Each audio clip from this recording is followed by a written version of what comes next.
सत साहिब जी। कहाँ से आए हो जी? सर मैं पाली राजस्थान से हूँ। आप पाली राजस्थान से हो तो यहाँ पर सतलोक आश्रम सोजत में क्यों आए हो?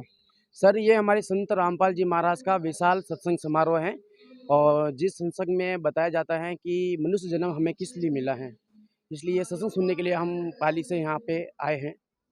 जैसा कि आप बता रहे हो मनुष्य जन्म किस लिए मिला है, तो आपको क्या यहाँ पर आकर पता चल जाएगा इसके बारे में? देखो संत रामपाल जी महाराज हमें शास्त्र अनुकूल भक्ति विधि बता रहे हैं, जो ऋषि मुनि भी को भी उनको भी पता नहीं था। जो संत रामपाल जी महाराज ने हमारे सामने एक शास्त्र खोल के बताया है कि मानुष जन्म पाकर जो नहीं रटे हरि नाम, और जैसे कुआं जल बिना बनवाया किस काम। तो इसी भक्ति विधि से हमें पता चलता है कि मनुष्य जन्म हमें किस लिए मिला है, और जो कर्तव्य कर्म जो हम कर रहे हैं वो एक पशु भी करता है। लेकिन संत रामपाल जी महाराज ने जो हमें भक्ति विधि बताई है, जिससे हमें एक एहसास होता है कि मनुष्य जन्म हमें किस लिए मिला है, वही हम करने के लिए ये सत्संग सुन रहे हैं सर। तो जैसा कि आप बता रहे हो कि मनुष्य जन्म किस लिए मिला है इसके बारे में आपको पता चलेगा, तो यहाँ पर आने से और क्या फ़ायदा होता है मनुष्य जन्म लेने के बाद में, और यहाँ पर आने के बाद में मनुष्य को जो हो सकता है उसके बारे में बताइए। देखो संत रामपाल जी महाराज की जो भक्ति विधि वो है शास्त्र अनुकूल, और शास्त्र अनुकूल जो भक्ति विधि आज तक जो कर पाया है, वो चाहे कैसे भी बीमारी क्यों ना हो, जैसे भूत प्रेत से लगाकर चाहे कैंसर हो या कुछ भी बीमारी हो, वो परमात्मा की भक्ति विधि से तुरंत ठीक हो जाता है।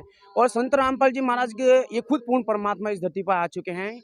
तो परमात्मा के सत्संग सुनने से चाहे कैसे भी बीमारी क्यों ना हो, वो हल्की हो जाती है, और भक्ति करने से तो वो ठीक हो ही जाएगी, क्योंकि शास्त्र अनुकूल भक्ति है। कोई शास्त्र कोई मनमानी पूजा करता है, जैसे श्रीमद् भगवद गीता है, उसकी गीता अध्याय 16 के श्लोक नंबर 23 में कहा है कि शास्त्र विधि को त्याग कर जो अपने मन से जो मनमानी पूजा करता है, उसकी ना कभी गति होती है ना कभी मोक्ष प्राप्त होता है। तो इस दुनिया में ये मनमानी पूजा चल रही है, जो केवल संत रामपाल जी महाराज इस पृथ्वी पर आकर हमें एक सच साधना बताई है, अनुकूल बताई है कि भाई ये साधना करने से हमें मोक्ष होगा, और ये साधना करने से हमारा मतलब गति नहीं होती है ना।